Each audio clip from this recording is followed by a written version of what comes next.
Hoy vamos a ver cómo derivar a través de la tabla de las derivadas. Entonces, para eso, lo primero que vamos a hacer es ver que el primer renglón dice que una función k, donde k representa un número real, su derivada, simbolizada con un apóstrofe, es 0. Por ejemplo, la derivada de 8 es 0. La derivada de menos un medio es 0. Siempre que se trate de un número, su derivada es 0.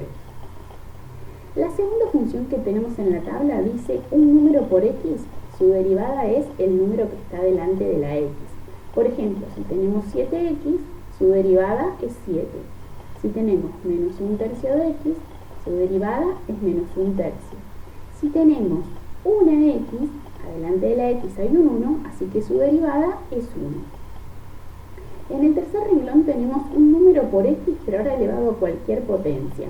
Entonces lo que dice esta regla es que tenemos que multiplicar el exponente por el número que tiene adelante la x.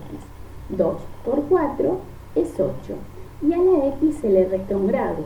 2 menos 1 nos queda 1.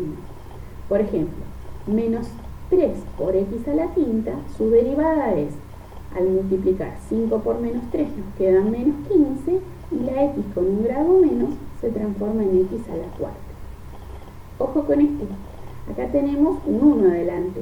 1 por menos 3 se convierte en menos 3. Pero ahora hay que restarle 1. Si es menos 3 y le resto 1, me queda en menos 4. Los próximos tres renglones son trigonométricos. Un número por el seno de x es ese número por el coseno de x. Por ejemplo, 10 seno de x, su derivada es 10 coseno de x. Y al revés. La derivada del coseno es el menos seno de x. Por ejemplo, si tenemos que derivar 10 coseno de x, su derivada va a ser menos 10 seno de x. Si nos dicen un número por la tangente, la derivada va a ser ese número por la secante al cuadrado. Entonces, por ejemplo, tenemos 10 tangente de x, su derivada va a ser 10 secante al cuadrado. ¿Sí? O sea, la idea de derivar es: tengo una función, me fijo en la tabla a que es igual. Pasamos a la que sigue. La que sigue es el logaritmo. Por ejemplo, si tenemos 5 logaritmo natural de x, entonces su derivada va a ser este 5 en el numerador y la x siempre en el denominador. 5 sobre x. Si tenemos un logaritmo natural de x, entonces este número de acá adelante es el numerador, un 1, y siempre sobre x. Si tenemos el logaritmo natural, en cualquier base es muy parecido. Es el número sobre x, pero ahora se le agrega el logaritmo natural de la base que tenga el logaritmo. Por ejemplo, logaritmo en base 2 de x, como acá adelante hay un 1, vamos a poner 1 sobre x por el logaritmo natural de este número que es 2. Así, si tenemos 3 logaritmos en base 5 de x, nos va a quedar así. El número 3 en el numerador, 3 sobre x, y se multiplica por este número, o sea, por el logaritmo natural de 5. ¿Qué pasa si tenemos un número por e a la x? Los próximos tienen que ver con potencia. El de e a la x queda exactamente igual. Así, por ejemplo, si tenemos 4 por e a la x, su derivada es 4 por e a la x. En cambio, si la e no es un número, no es el número e en la calculadora 2,71, infinitas cifras decimales, ¿cómo se resuelve? Se hace así. Por ejemplo, si tenemos 2 elevado a la x, su derivada va a ser 2 elevado a la x por el logaritmo natural de este número, que en este caso es un 2. ¿Y qué pasa si tenemos una raíz? El último renglón nos dice que si tenemos un número por una raíz de cualquier orden, su derivada se va a representar de esta manera. El número que está delante es el numerador, en este caso un 1. La raíz va a estar en el denominador, o sea, 1 sobre ese número de la raíz, que es un 3. Queda una misma raíz, pero se le resta 1 a este índice. Entonces 3 menos 1 nos queda 2. A ver qué pasa con este ejemplo. El 2 pasa a ser el numerador. la raíz es quinta, entonces sobre 5 por raíz quinta, y ahora si le restamos 1 a este exponente, nos queda a la cuarta. ¿Para qué sirven todas estas tablas? Para poder hacer cálculos, por ejemplo, suma, resta, multiplicación y división.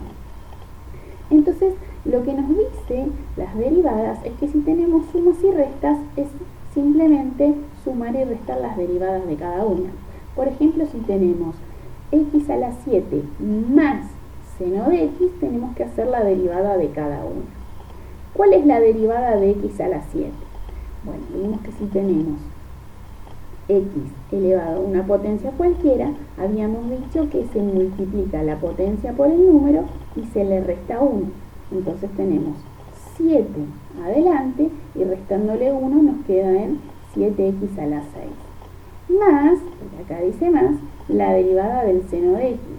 La derivada del seno de x es el coseno de x. ¿Sí? Esto es cuando tenemos una suma. Cuando tenemos una multiplicación, no se hace la derivada del primero por la derivada del segundo, sino que hay que seguir esta regla. La derivada de la primera por la segunda como está, más la primera por la derivada de la segunda. A ver cómo sería eso en este ejemplo. Esta sería la u, la primera función, y esta sería la b, la segunda función. Entonces derivamos x al cubo. El 3 se multiplica por el 1 y nos queda 3. Y la x con un grado menos, sería x a la 2. Por la segunda función como está. Más, ahora la primera función la dejamos igual y derivamos la segunda función. La derivada del seno de x es el coseno de x. Y ahí quedó la derivada. Y por último, si tenemos una división, es muy parecida a la fórmula de la multiplicación, solo que con una resta y todo se divide por el cuadrado de la función del denominador. Por ejemplo, x al cubo sobre coseno de x. ¿Cómo sería? Derivamos x al cubo. El 3 multiplicado con el 1 que está adelante, 3 por 1 quedan 3. Le sacamos un grado al 3 y nos quedan 2. 3x al cuadrado. Por la función del denominador, que es coseno de x, esa la escribimos igual. Menos, ahora es la función del numerador, la dejamos igual y derivamos la del denominador. La derivada del coseno de x es menos seno de x, ¿sí? Y debajo hacemos el cuadrado del denominador. Coseno al cuadrado es coseno al cuadrado de x. ¿Qué se puede hacer? Simplemente regla de los signos. Menos por menos, más. ¿Sí? Abajo les dejo algunos otros ejemplos y unas actividades para realizar. Cualquier cosa me escriben o me consultan.